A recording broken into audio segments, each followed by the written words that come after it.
안녕하세요. 별라디오와 서연에 오신 것을 환영합니다. 저는 이곳 사연을 즐겨 듣고 있는 60대 여성입니다. 여러분들은 살아온 인생을 다시 한 번 더 살고 싶다는 생각을 해보셨나요? 저는 이 나이에 이르러 인생을 되돌아보니 후회되는 것들이 많아서 다시 한 번 살아보고 싶다는 생각을 자주 합니다. 다시 산다고 해서 인생이 극적으로 변하지는 않겠지만 지금보다는 후회가 적어질 것 같으니까요. 좀 더 현명하게 살았다면 좋았을 텐데 왜 그리 감정에 휘둘렸는지 아쉬울 따름입니다. 오늘 여러분께 들려드릴 사연은 제가 겪었던 놀라운 일과 함께 제 인생에 대한 반성문이기도 합니다. 이 이야기를 끝까지 들으시는 분들께서는 저와 같은 후회를 하지 않으시길 바라며 지금부터 이야기를 시작해 보겠습니다. 저는 가난한 집의 일남 삼녀 중 막내딸로 태어났습니다. 우리 시절 대부분 그랬듯 가난한 집에서 집안을 일으킬 희망은 유일한 아들이었던 오빠였고 나머지 딸들은 모두 집안을 위해 희생해야 하는 존재들이었죠. 말이 좀 심하긴 하지만 부모님의 사랑을 못 받은 것은 아니었습니다. 지금 와서 생각해보면 모두 같은 자식인데 차별이 심했구나 싶어 이렇게 표현한 거예요.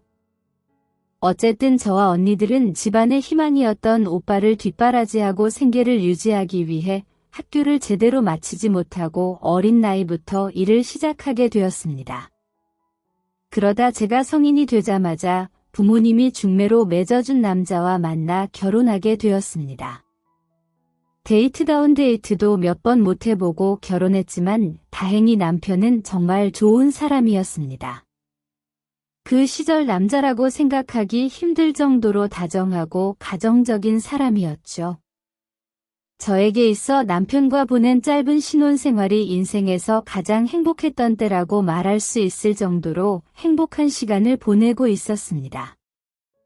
뱃속에는 쌍둥이 아들들이 자라고 있었고 형편도 점점 나아지고 있어서 장밋빛 미래만 그리고 있었죠. 그런데 어느 날 집으로 걸려온 전화 한 통이 우리의 장밋빛 미래를 산산조각 내버렸습니다.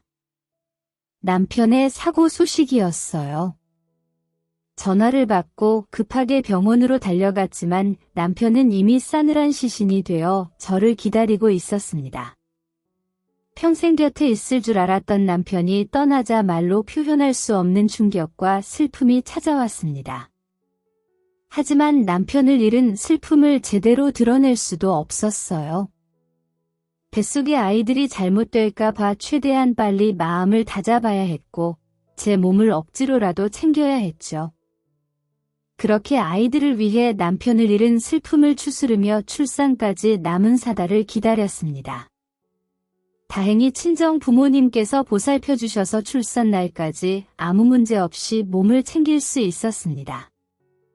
그런데 한번 꼬여버린 인생은 쉽게 풀릴 생각이 없는 건지 저에게 잊을 수 없는 아픔이 또 한 번 찾아왔습니다. 아이들이 둘 다 머리가 밑에 있어야 자연분만이 가능했는데 한 아이의 머리가 위로가 있어서 안전하게 제왕절개 수술을 하게 되었어요.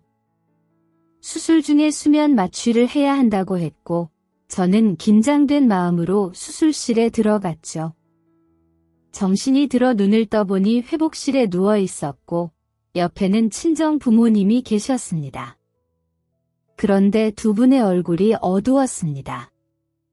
출산한 딸을 반기는 표정이 아니었죠.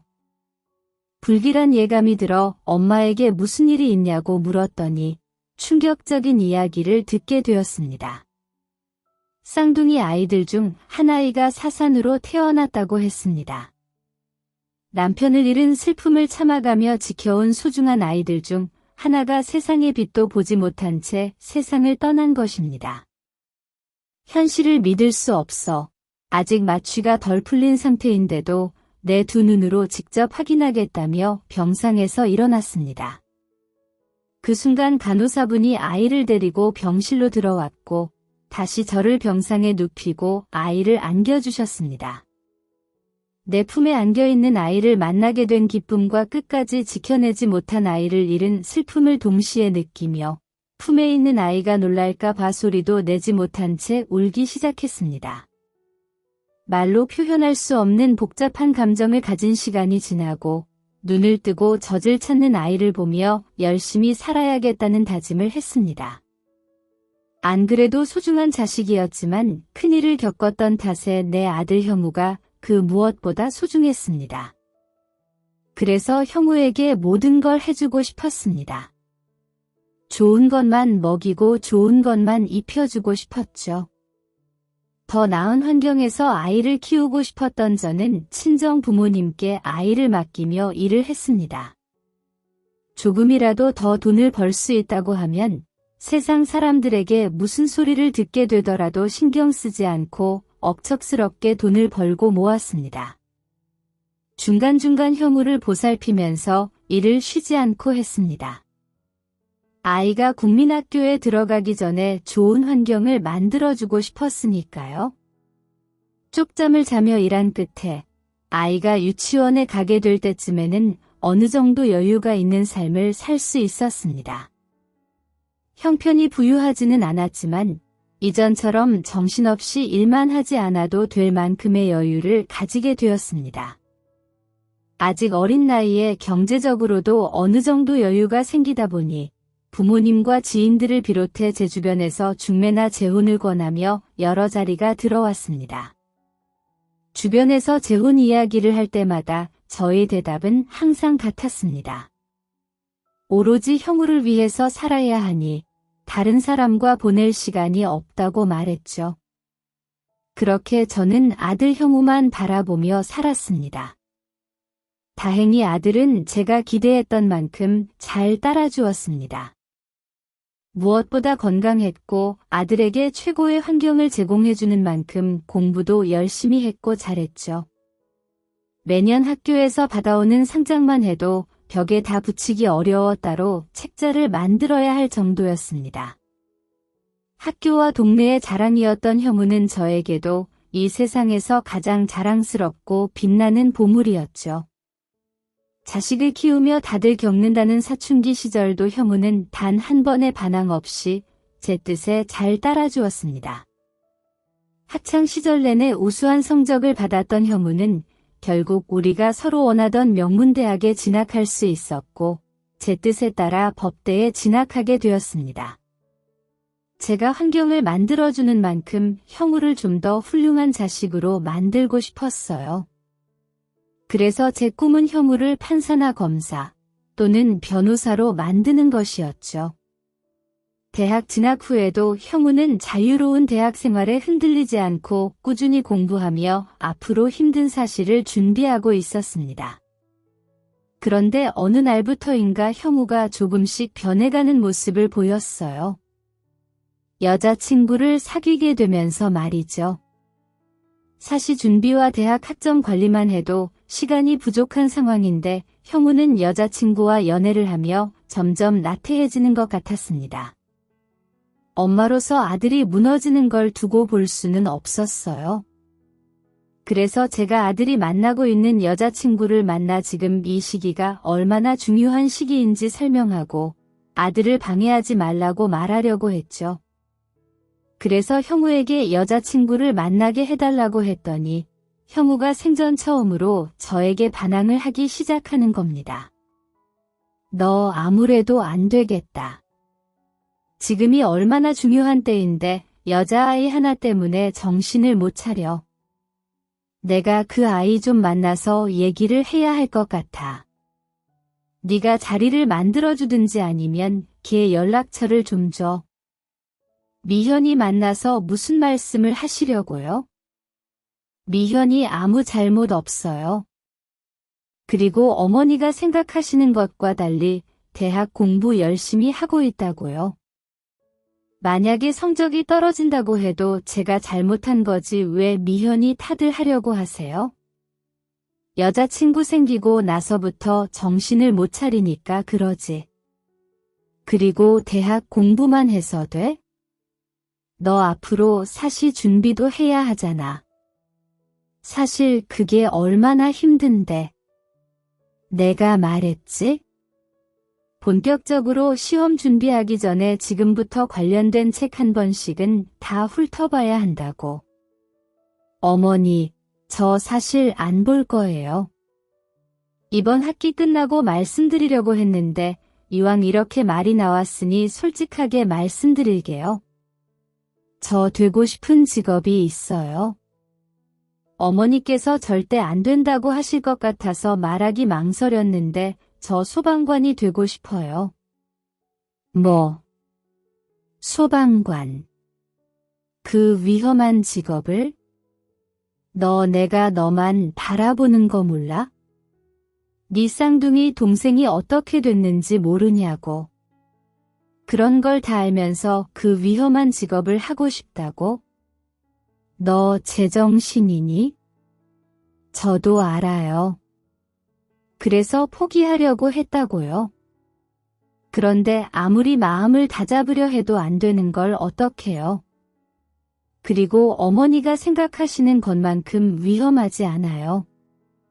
물론 어머니가 바라시는 판검사보다는 위험한 직업이지만 소방관 일을 하면서 무사히 은퇴하시는 분들도 많아요. 저 평생 어머니 뜻대로 살아오다가 처음으로 스스로 해보고 싶은 일이에요. 그러니 제발 이번에는 양보해 주세요. 하필 많고 많은 직업들 중에 위험한 일을 하는 소방관을 하고 싶다니 미치고 팔짝 뛸 노릇이었습니다. 소방관은 숭고한 직업이고 사회에 꼭 필요한 사람들이죠.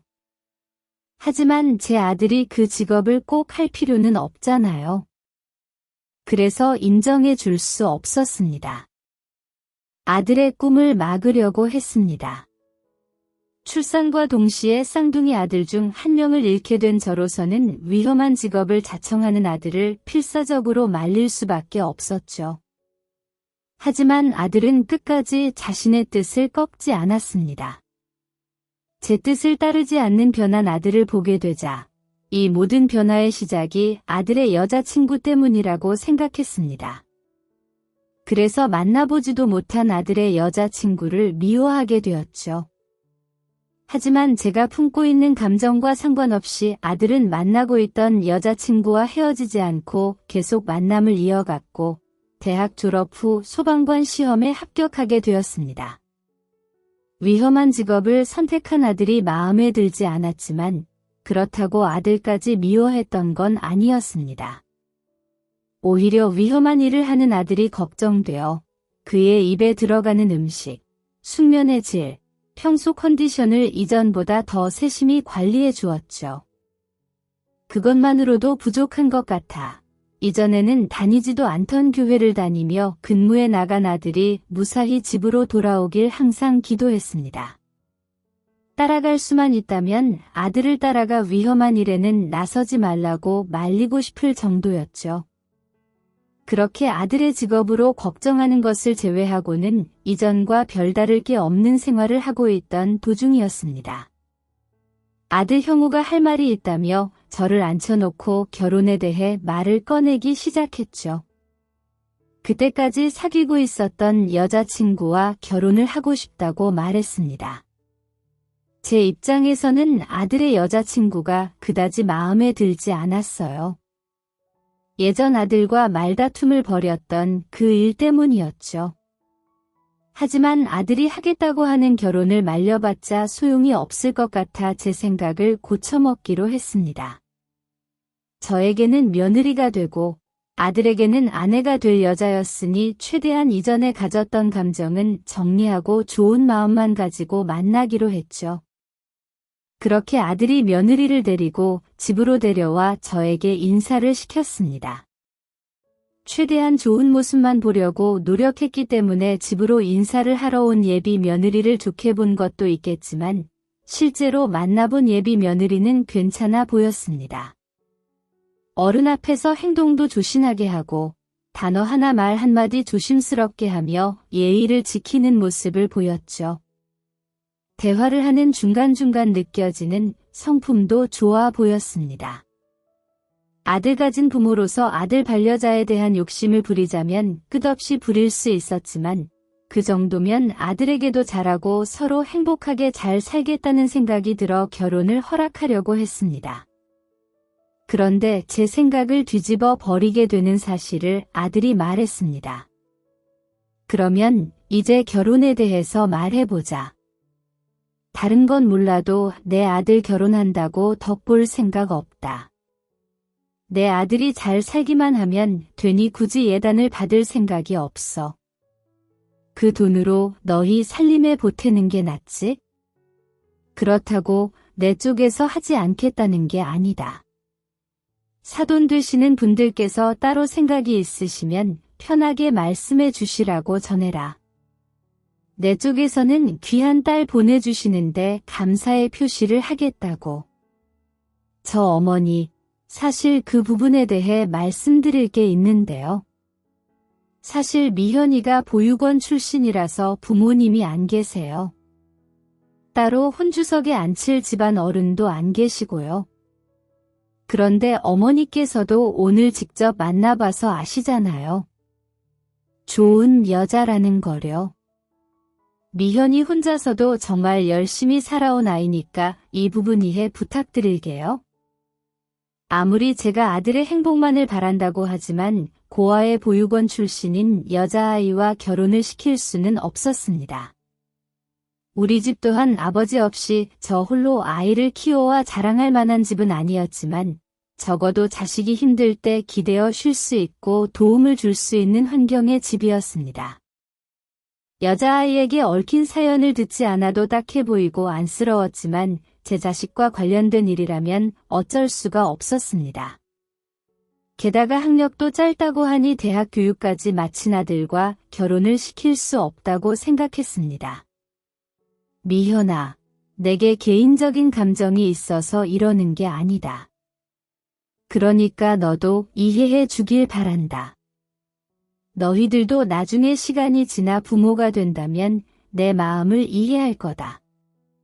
미현이, 내가 원해서 그런 사연을 가지게 된 건 아니겠지만 내 입장에서는 반대할 수밖에 없구나.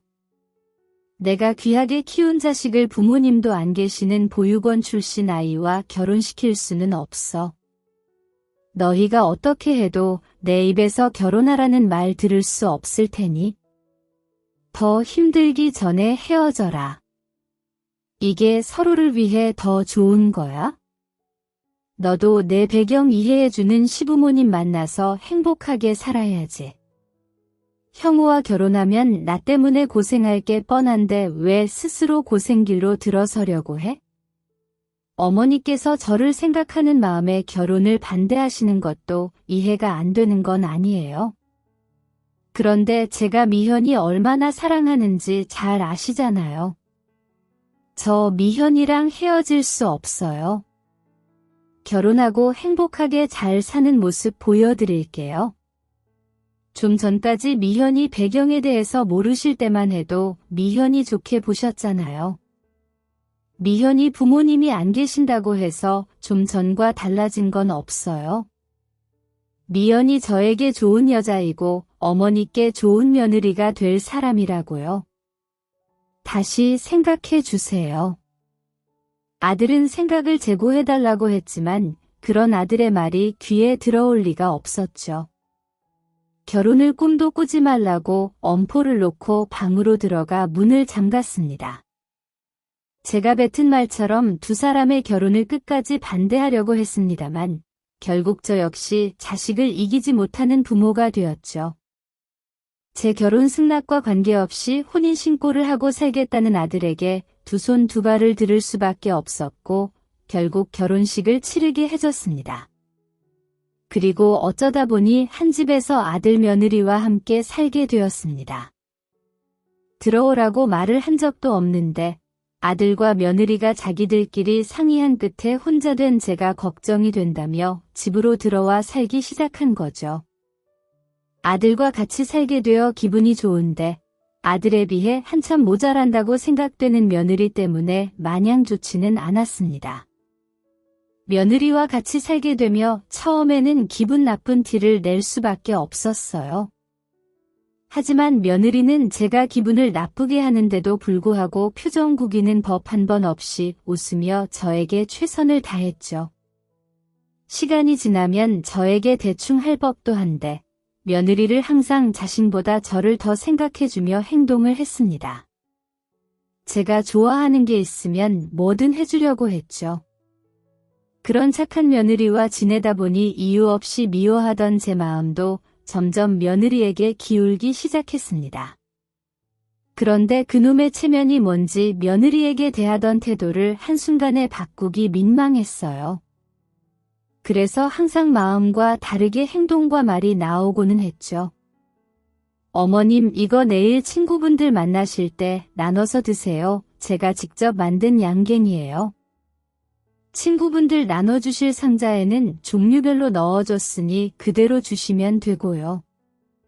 이건 입 심심하실 때마다 드시라고 어머님 것만 따로 준비해놨어요. 내 나이 되면 당뇨 조심해야 되는 거 모르니 이 단골 나보고 다 먹으라고 어머님께서 양갱 좋아하시길래 만들었는데 죄송해요. 그런데 시중에 파는 것보다 설탕 조금만 넣었었어요. 하루에 하나 정도 드셔도 될 거예요. 우선 만들었다고 하니깐 가져가겠다만 굳이 이런 일까지 할 필요 없다. 너는 형우만 잘 챙기면 되는 거야. 왜 그렇게 며느리 앞에서는 고맙다는 말 한마디가 쉽게 나오지 않는 건지. 아무 말 없이 받아도 될 것을 꼭 듣는 며느리 기분이 나빠질 말을 하고는 했습니다. 그러고는 방에 들어가자마자 후회를 하고는 했습니다. 또 친구들 앞에서는 내 며느리가 만든 거라며 자랑을 그렇게도 했죠. 시간이 흘러도 그런 저의 태도는 쉽게 변하지 않았습니다. 그나마 나아진 점은 이제 며느리에게 기분 나빠질 말은 하지 않는다는 거였고, 다른 핑계를 대고 며느리에게 고마운 마음을 선물로 대신 표현할 수 있었다는 거였죠.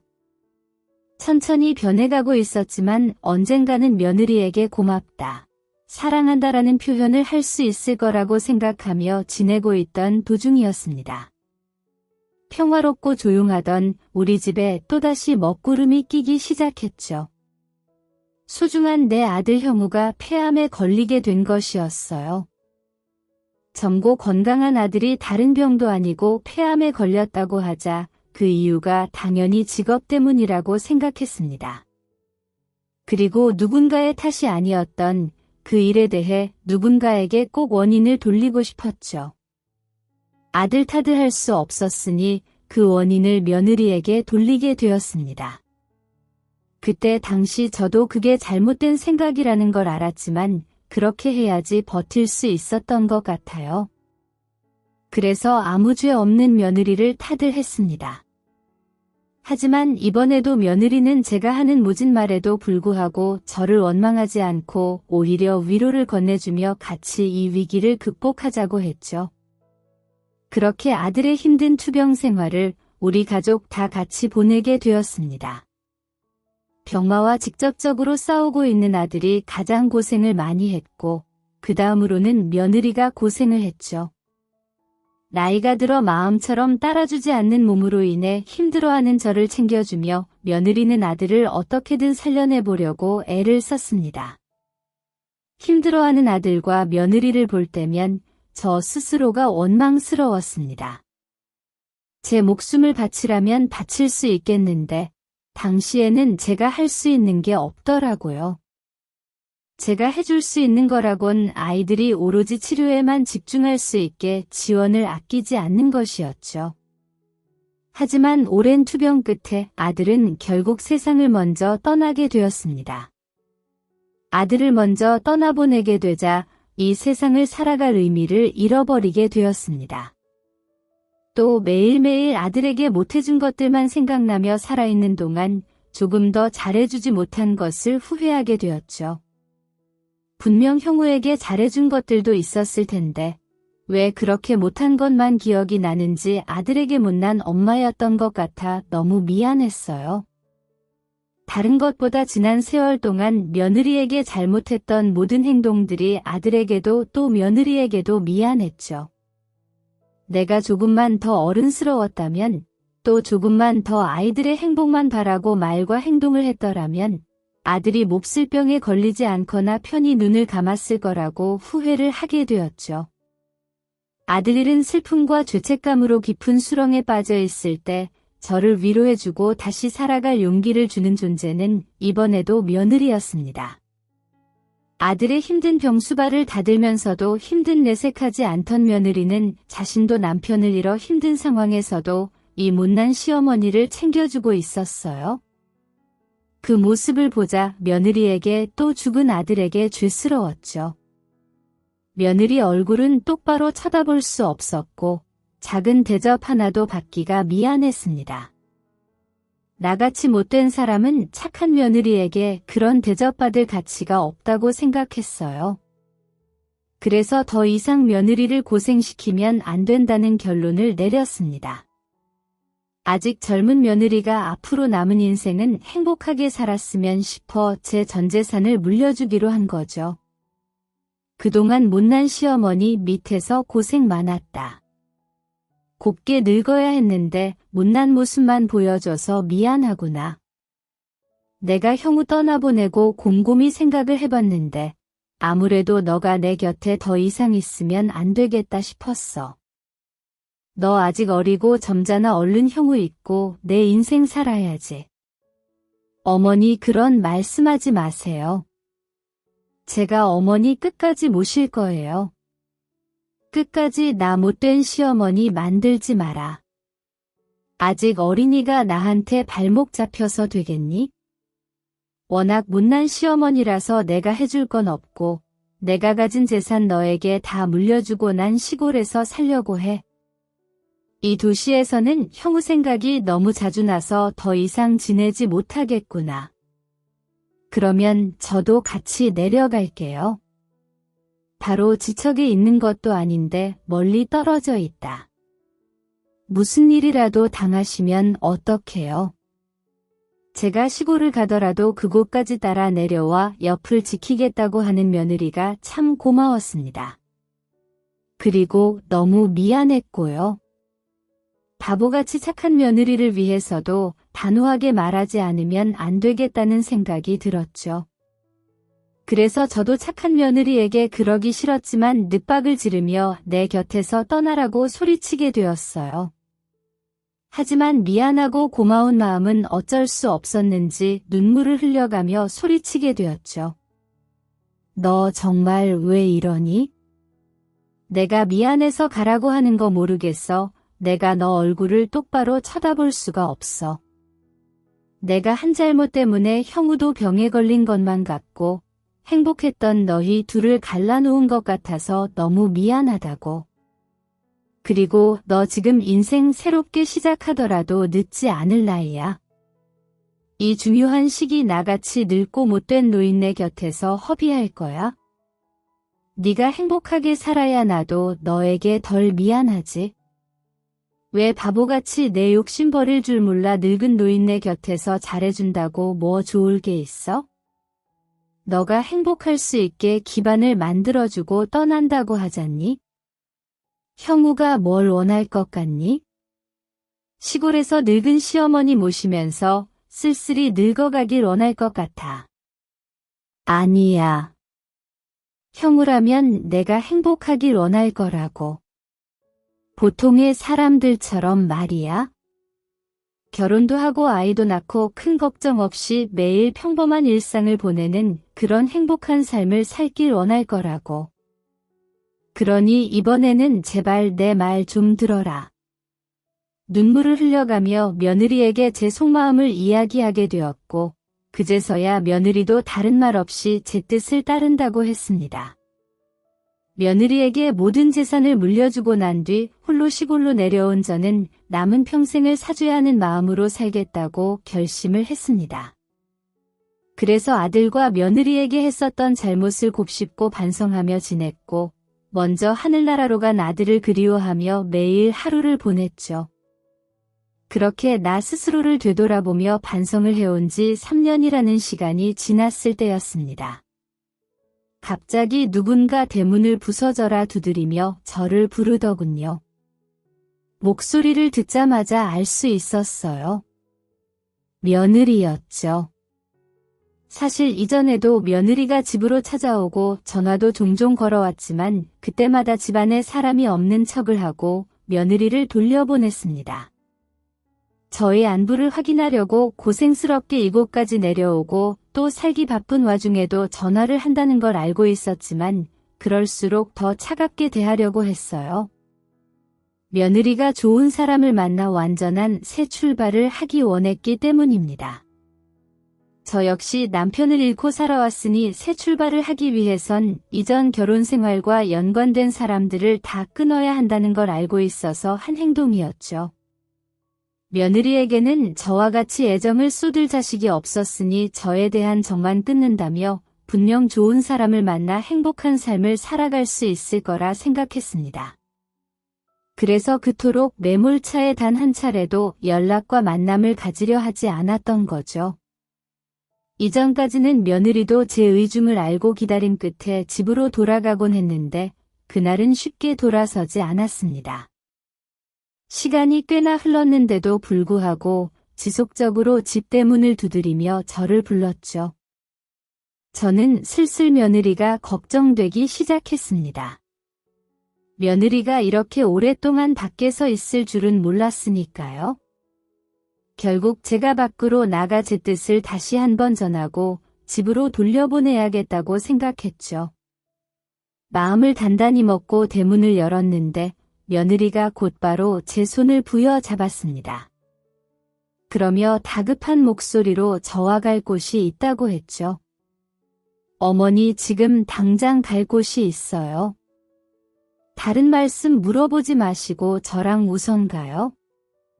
얘, 너 이러는 거 나중에 후회해. 너 늙은 시어머니한테 할 만큼 했다.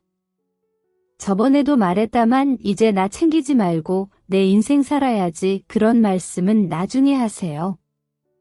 우선 빨리 가봐야 할 곳이 있으니까요. 무슨 일인지는 제가 도착해서 직접 보시게 되면 말씀드릴게요. 전 며느리가 저를 위해 또 수고스러운 행동을 할까 싶어서 가지 않겠다고 했습니다. 며느리는 꼭 가야 하는 일이라며 저를 이끌었고요. 작은 신랑이 끝에 결국 며느리 고집을 꺾지 못했고 따라 나서게 되었죠. 꼭 가야 하는 곳이 있다고 하니 예상이 잘 되지는 않았어요. 그래봤자 제 건강을 위해 한의원이나 병원 정도라고 갈 거라고 생각했는데 차량을 타고 한참을 가는 겁니다. 도대체 어디를 가는 건지 고속도로까지 타더라고요. 무슨 일인지 물어보려 하다 차량 좌석까지 탄 마당에 아무 말 하지 않고 가기로 했습니다. 그런데 며느리가 이전과 많이 달라 보였습니다. 수다스러운 성격은 아니었지만 일부러 제가 심심할까 싶어서 말이 끊기지 않게 걸어주던 아이였는데 이번에는 필요한 말 이외에는 몇 마디 말도 하지 않았죠. 심지어는 살짝 긴장한 모습도 보였어요. 그런 모습의 며느리를 보게 되자 무슨 큰일인가 싶어 저도 덩달아 긴장을 하게 되더라고요. 그렇게 한참을 달려오다 보니 점점 익숙한 풍경이 눈에 들어왔습니다. 몇 년 전까지만 해도 하루에도 몇 번씩 왔다 갔다 하던 그 길이었죠. 아들이 치료를 받았던 병원으로 가는 길이었어요.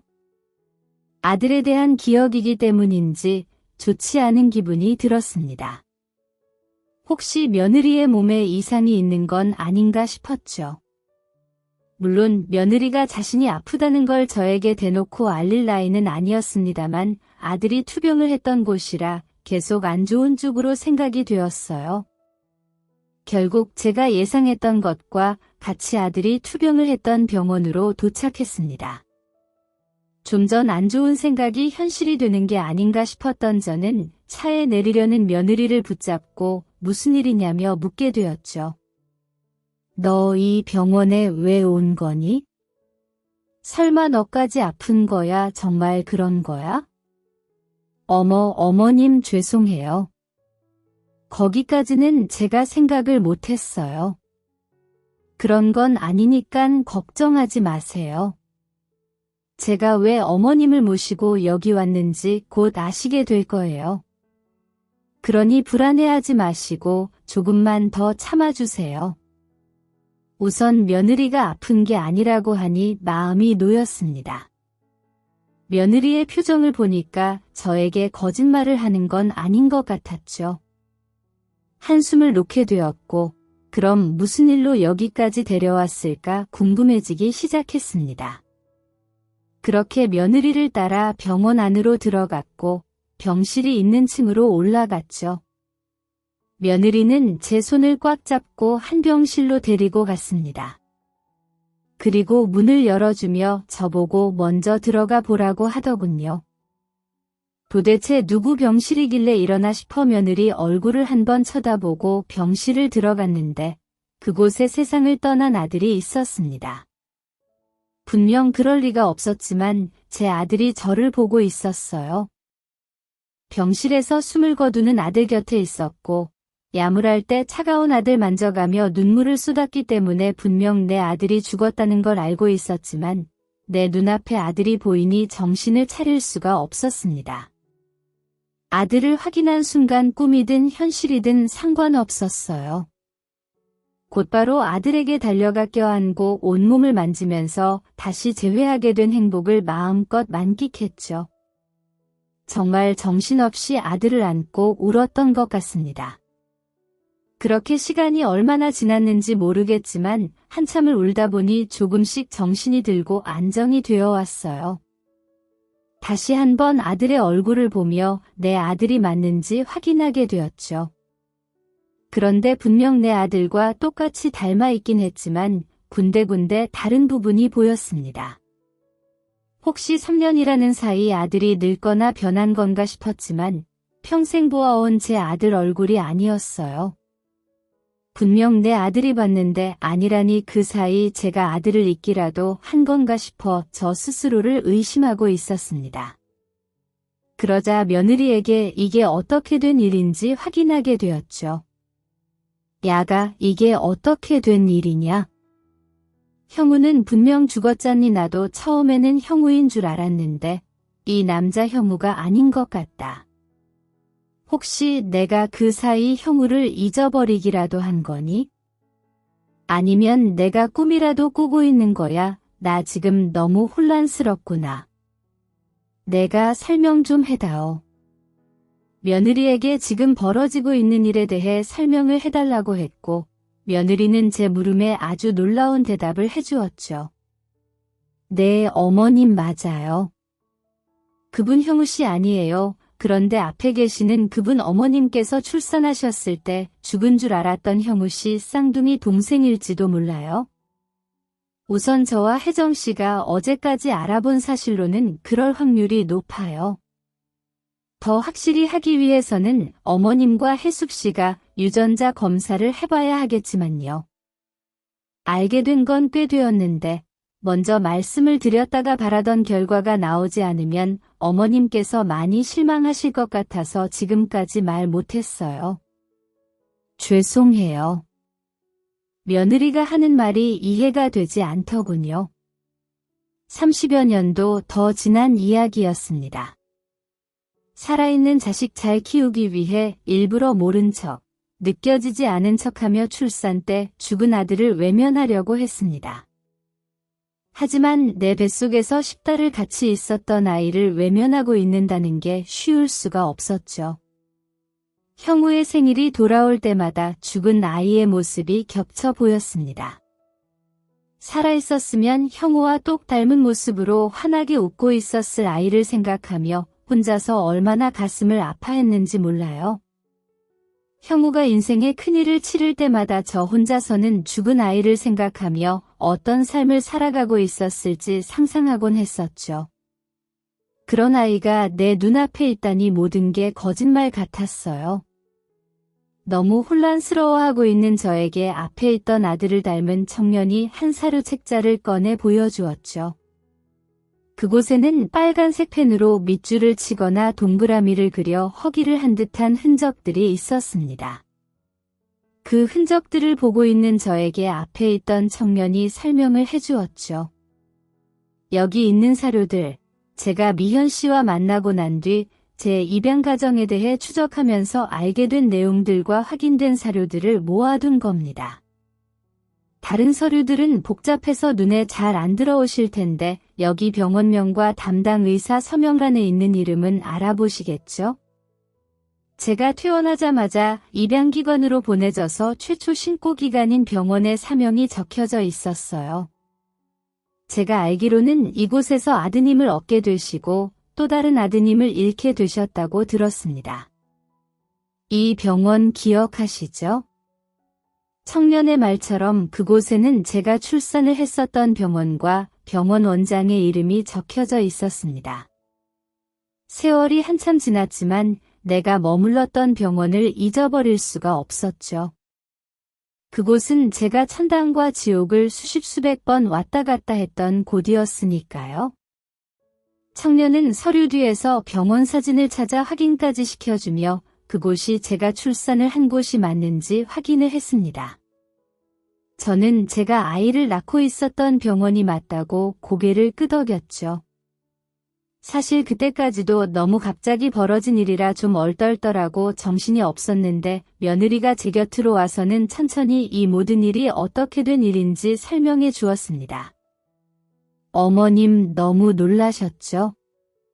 갑자기 죽은 형우 씨가 눈앞에 있고 30년 넘게 죽었다고 생각한 아들이 살아있다고 말씀드리니 제가 어떻게 된 일인지 천천히 말씀드릴게요.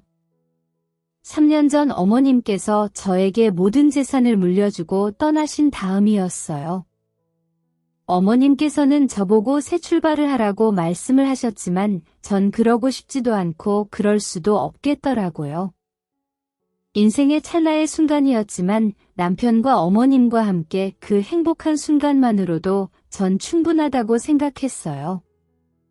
그래서 저도 평생 내 남편을 병상에서 일으키지 못한 것과 어머님을 모시고 살지 못한 것에 대해 사죄하는 마음으로 살려고 했죠. 처음에는 그냥 직장과 집을 오고 가는 생활을 했는데 그게 좀 무례하더라고요. 또 어머님과 남편 생각만 나고요.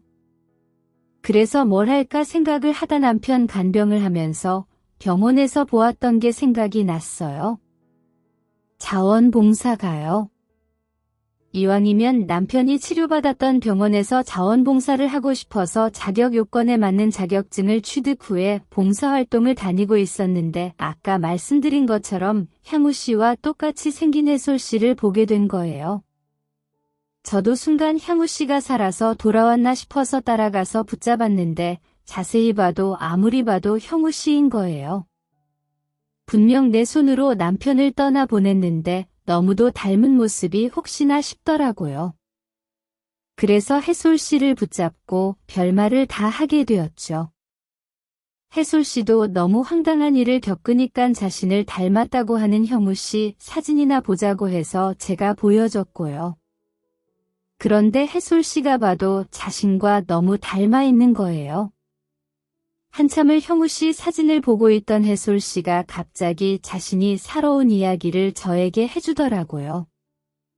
자신이 태어나자마자 부모님께 버려져 입양을 하게 되었다고 원래는 해외로 입양을 가야 했는데 일이 꼬여서 국내에 남게 되었고 국내에서 해솔 씨를 입양하고 싶다는 분들이 있어서 입양을 가게 되었다고 말이죠. 그러면서 혹시 형우 씨 부모님이 자신을 버린 부모님일 수도 있다고 말을 하더라고요. 근데 제가 알잖아요.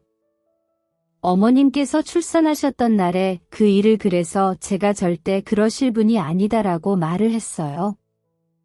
그 뒤로 이런저런 이야기를 하다가 아무리 생각해도 그날 병원에서 무슨 문제가 생겼던 게 아닐까라고 저와 혜정 씨 모두 생각을 했어요.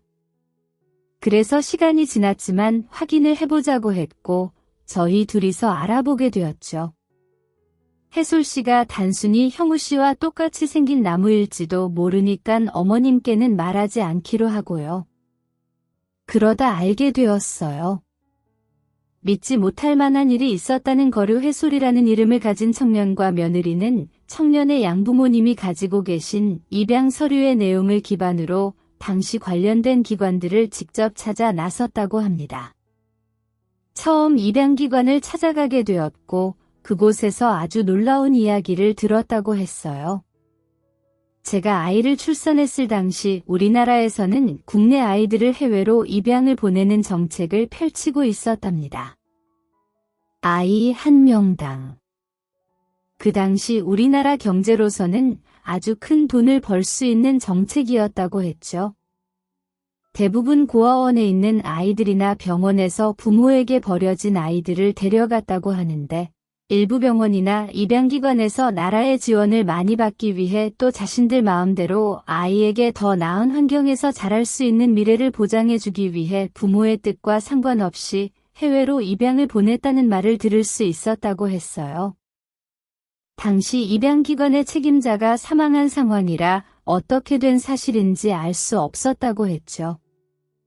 하지만 자신들에게 당시 아이를 병원에서 인도받은 기록이 남아있어 해당 병원을 찾아가 확인을 하면 될 거라고 말을 했다고 합니다. 그래서 그 입양기관에서 받은 기록지 사본을 가지고 병원을 찾아갔다고 했어요. 하지만 30여 년이 지난 지금까지 그 병원이 남아있을 리가 없었죠. 두 사람은 거기서 포기하지 않고 당시 병원 원장이라고 추측이 되는 분의 집을 찾아갔다고 합니다. 하지만 몇 년 전 지병으로 세상을 떠나 그날 저 아이들에게 있었던 사실을 말해줄 사람이 한 명도 남아있지 않았다고 했어요. 자신들이 생각하기로는 병원이든 입양기관이든 저와 가족들에게 쌍둥이 아들들 중 한 명이 죽었다고 속인 다음 해외 입양을 보내려고 한 것 같은데 더 이상 밝힐 수가 없었다고 했습니다. 더 이상 저와 청년의 관계를 입증할 수 없다는 사실을 바로 어제 알게 되면서 마지막 방법을 하기로 했고 저를 이곳으로 데리고 온 거라 말을 했죠. 며느리는 그 말을 전하면서도 아주 조심스러워했습니다. 제가 두 사람의 말을 듣고 죽었던 아들이 살아 돌아왔다고 확신을 하자 유전자 검사 결과 자식이 아니라는 게 밝혀지며 너무 큰 실망을 하게 될까 봐 말이죠.